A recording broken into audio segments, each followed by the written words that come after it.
अस्सलाम वालेकुम रहमतुल्लाहि व बरकातुहू। होपलैंड फैंसी बर्ड्स के तमाम व्यूअर्स को खुश आमदीद कहते हैं। मेरा नाम Mohammad Nisar, director of Hopeland fancy birds. आज की ये वीडियो बहुत ज़्यादा इन्फॉर्मेटिव है और बहुत ज़्यादा दिलचस्प होने वाली है, इसलिए वीडियो को लास्ट तक लाजमी देखिएगा। इसमें बहुत सारी मालूमात हैं उस ब्रीड के बारे में जो दुनिया की नायाब तरीन, सबसे नायाब जो ब्रीड है उसके बारे में। ये ब्रीड है, जैसा कि कई व्यूअर्स समझ गए नाम लेने से पहले, ये ब्रीड है parrot beak. Parrot beak, short beak और लॉन्ग टेल। ठीक है, ये इसकी कुछ खसूसियात है जिसको आगे तफसील से डिस्कस किया जाएगा। सबसे पहले इसकी खसूसियात की तरफ आते हैं कि इसकी कौन सी खसूसियात हैं जो इसको डिफरेंट करती हैं दूसरी ब्रीड से, इसमें क्या मुख्तलिफ है। तो सबसे पहले जो इसका बॉडी स्ट्रक्चर है, बहुत सारे लोगों को पता है और उन लोगों के लिए जो फर्स्ट टाइम ये वीडियो देख रहे हैं तो उनके लिए छोटा सा इंट्रोडक्शन है कि इनकी जो बीक है ये बिल्कुल तोते की तरह है, बिल्कुल शॉर्ट बीक होते हैं और इनकी जो टेल है वो लंबी होती है, काफ़ी खूबसूरत टेल है। और इनके अगर साइज़ की बात की जाए तो इनका साइज़ बहुत अच्छा होता है, मतलब नॉर्मल साइज से ये थोड़े बड़े होते हैं, ह्यूज साइज में आते हैं। ये बर्ड्स को कैटेगराइज किया गया है इसके कलर्स के हिसाब से और जिन इलाकों में ये पाए जाते हैं इन लिहाज से इसको कैटेगराइज किया गया है। सबसे पहले कलर्स पे आते हैं। इसमें बेसिकली तो बहुत सारे कलर्स हैं। अगर आप कलर की बात करें तो इसमें लिमिटेड नहीं है, बहुत सारे कलर्स हैं। और इनमें जो सबसे अच्छे और मशहूर कलर्स हैं उनकी बात की जाए तो वो 8 कलर्स हैं जो इंडिया में सबसे ज़्यादा पसंद किए जाते हैं। इंडिया और पूरी दुनिया में सबसे ज़्यादा पसंद किए जाते हैं। आते हैं पहले कलर पे माइल क्रोपो। ये वो वाला कलर है जिसको हम जावा बोलते हैं पाकिस्तानी लैंग्वेज में, लेकिन ये वाला जावा सिल्वर जावा से थोड़ा डिफरेंट होता है, इसको पीला जावा कहा जाता है। दूसरा कलर का गाम ब्लैक एंड रेड, मतलब बेस जो उसकी है वो ब्लैक होती है और ऊपर जो पर होते हैं वो रेड कलर में आते हैं। तीसरी कलर की तरफ आते हैं वो सेवलाई, जिसको लाखा बोला जाता है आम जुबान में। अगर हम पाकिस्तानी शौकीन की बात करें, जिस कलर को हम लाखा कलर बोलते हैं उसको सेवलाई बोलते हैं। फिर एक चौथा कलर है करम केरी। करम केरी ब्लैक एंड रेड डॉटेड होते हैं उसके ऊपर। पांचवें कलर की तरफ आते हैं संबाल बूथी, जिसको आम जुबान में हम पाकिस्तानी लैंग्वेज में ग्रे करते हैं। मैं आपको दोनों जुबानों में इसलिए बता रहा हूँ ताकि हमें समझने में आसानी हो इस चीज़ को। कुकुवेलाई, जिसको हीरा कहा जाता है, जिसको हम वाइट बोलते हैं, उसको कुकुवेलाई तमिलनाडु में, तमिल ज़बान में कुकुवेलाई बोलते हैं। छठा colour Nolan, white and black. इतना खूबसूरत कलर है, वाइट उसकी बेस होती है और ब्लैक उसके ऊपर फर आते हैं, ऊपर ब्लैक पर आते हैं। आठवां कलर पोंद्रम। पोंद्रम सबसे अहम कलर है, इसका नाम लेते ही मैं 1 मिनट के लिए सोच में बढ़ गया हूँ। इसको अगर मैं डिटेल में बताना शुरू करूँ इसकी खूबसूरती को, इस कलर की खूबसूरती को, तो शायद ये वीडियो भी छोटी पड़ जाए। ये बहुत एंटीक कलर और बहुत ही खूबसूरत कलर में मतलब मुर्गों की ये बहुत ही बात करते हैं तो पोंद्रम colour, brown golden brown colour को पोंद्रम कलर बोलते हैं। और ये कलर बहुत ही एंटीक कलर पाया जाता है, मतलब इंडिया में भी अगर आप ढूंढने निकलें तो पोंद्रम कलर बहुत रेयर कलर है, वाइट से भी ज़्यादा रेयर कलर है और लोग इसका शौक बहुत ज़्यादा करते हैं।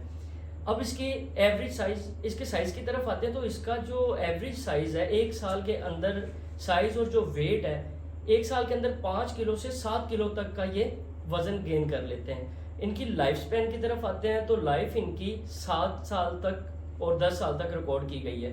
और अगर मैक्सिमम जो शौकीन बड़े अच्छे अंदाज में रखते हैं, वैक्सीनेशन टाइम पे करते हैं, तो वो 10 से 15 साल तक भी इसको ले जाते हैं। लेकिन जो एवरेज लाइफ काउंट की जाती है वो 7 से 8 साल के दरमियान है।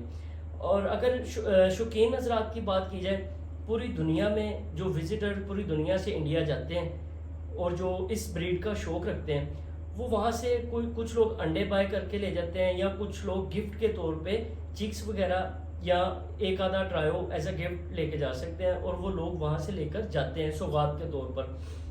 इसकी अगर एक्सपोर्ट की तरफ देखा जाए तो पहले ये चाइना और थाईलैंड वगैरह ये एक्सपोर्ट हुआ है, लेकिन हालिया दिनों में वहाँ पर इस ब्रीड की कमी की वजह से, मतलब ये ब्रीड इंडिया में भी कम होना शुरू हो गई थी, इसको मद्देनजर रखते हुए इंडियन गवर्नमेंट ने इसको बैन कर दिया था। इस वीडियो को बनाने का जो मेन मकसद है वो ये है ताकि लोगों तक इन्फॉर्मेशन पहुंचाई जा सके, क्योंकि आज से पहले जितनी भी ब्रीड्स आई हैं उसके ऊपर मसला ये था, वर्किंग बाद में होती थी, ब्रीड पहले आ जाती थी, वर्किंग उसके ऊपर, क्वालिटी के ऊपर और उसको कैसे जज किया जाए ये सब चीज़ें बाद में आती थी, जिसमें लोगों को काफ़ी नुकसान बर्दाश्त करना पड़ रहा था। तो होपलैंड फैंसी बर्ड्स की जानिब से ये पहला इनिशिएटिव लिया गया, लोगों को क्वालिटी के बारे में बताया जाए। तो हम बात करते हैं कि पैरेट बीक को जज किस तरह हम कर सकते हैं। जो जजमेंट का सबसे पहले क्राइटेरिया इसका कलर है। कलर के बाद जज किया जाता है इसके साइज़ को, साइज़ के बाद इसकी लेंथ और मस्कुलैरिटी, मस्कुलैरिटी के बाद इसका हम देखेंगे स्प्रेड कितना है, इसकी जो दुम है उसमें फैलाव कितना है, जितनी अच्छी फैलाव में दुम होगी उतनी अच्छी इसको माना जाएगा। लेंथ और कंसिस्टेंसी ऑफ टेल, बाद में थिक एंड कर्व बीक, मतलब जो नोका है वो मजबूत होना चाहिए और कर्व होना चाहिए। इसके जो कॉम है, कॉम कैसी होनी चाहिए, कॉम इसकी बिल्कुल राउंड में होनी चाहिए, बीक के साथ ही शुरू हो और बिल्कुल राउंड पीछे तक जाए, ना तो इसकी जो कॉम है वो बहुत ज़्यादा फैली हो और ना बहुत ज़्यादा छोटी हो। तो नाज़रीन, सारी खूबियों को डिस्कस करने के बाद इसके सबसे अहम और सबसे खूबसूरत हिस्से की तरफ आते हैं। बेसिकली ये तो पूरा मुर्गा, पूरी ब्रीड ही अपने आप में खूबसूरत और एंटीक है, लेकिन इसका सबसे अहम हिस्सा इसकी टेल है। टेल की तरफ अगर हम आए तो इसमें तकरीबन कम व बेश 5 किस्म की टेल्स आती हैं। Fan tail, long tail, meter tail, temper tail, temper meter tail. अब इन पांचों किस्म की जो पांच इकसाम की जो टेल्स हैं, इनमें फ़र्क क्या है। सबसे पहले मैंने नाम लिया फैन टेल का। फैन टेल सबसे मुख्तसर, सबसे छोटी टेल का नाम फैन टेल रखा गया। इससे बड़ी long tail, long tail fan tail से थोड़ी सी बड़ी होती है। मीटर टेल, जैसा कि इसके नाम से जाहिर है, ये कम व बेश 1 मीटर के करीब टेल काउंट की जाती है। इसकी जो लेंथ है तकरीबन 1 मीटर के करीब होती है। इसके बाद हम आते हैं टेम्पर मीटर टेल पे। अब 3 इकसाम को अगर हम डिस्कस करें, फैन टेल, लॉन्ग टेल और मीटर टेल, इसको अगर हम देखें, फैन टेल जो जैसा कि मैंने आपको बताया सबसे छोटी, लॉन्ग टेल और मीटर टेल, इसमें क्या फ़र्क है। लॉन्ग टेल जो है, जहाँ तक मुर्गे का जो बॉडी स्ट्रक्चर है, जहाँ दुम तक आता है और अचानक से जो टेल है वो डाउन कर जाती है, एक अलग ही सा फील होता है। अलग ही सा इस सिनेरियो में कि जो टेल है वो बॉडी के साथ पीछे तक नहीं जाती लॉन्ग टेल में। जो टेम्पर टेल है, टेम्पर टेल में जो टेल और मुर्गे का बॉडी स्ट्रक्चर है उसके साथ पीछे तक टेल जाती है। इसके बाद सबसे यूनिक टेल जो कि शायद इंडिया में भी गिने चुने लोगों के पास है और सबसे एंटीक है, वो है temper meter tail. Temper meter tail, temper tail और मीटर तक, 1 मीटर तक उसकी लंबाई है, जो कि इंडिया में भी बहुत कम लोगों के पास है, क्योंकि इसके ऊपर बहुत सारी वर्किंग और वहाँ के लोगों की बहुत सारी मेहनत है। बहुत सारी मेहनत के बाद टेम्पर मीटर टेल तैयार होती है। जी तो नाज़रीन, अब डिस्कस करते हैं इसकी बीक को।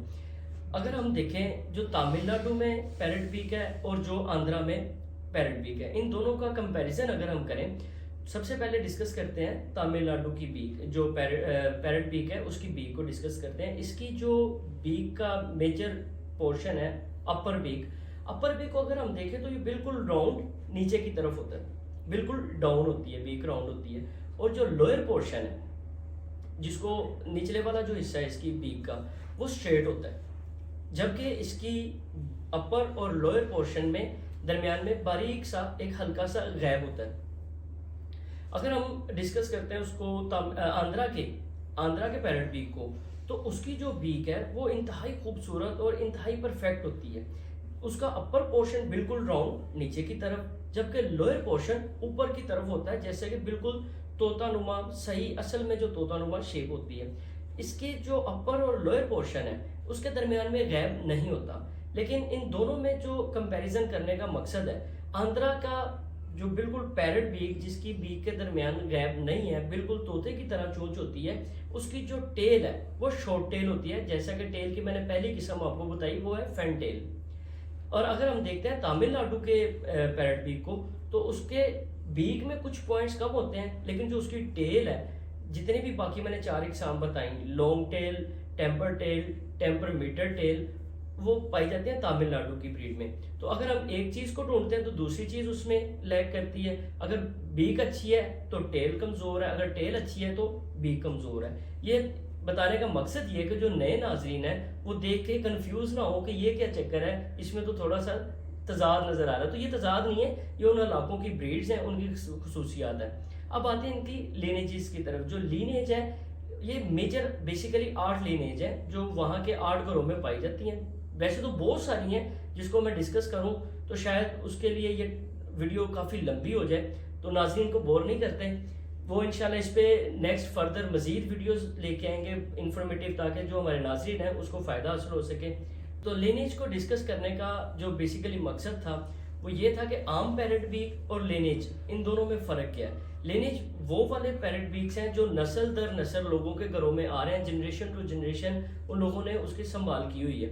आम पैरेट बीक और लिनेज में सिर्फ ये फ़र्क है कि जो लिनेज के पैरेट बीक बर्ड्स हैं उनकी क्वालिटी बहुत हाई होती है, जबकि normal parrot beaks normal quality के होते हैं, उनकी क्वालिटी इतनी ज़्यादा हाई नहीं होती।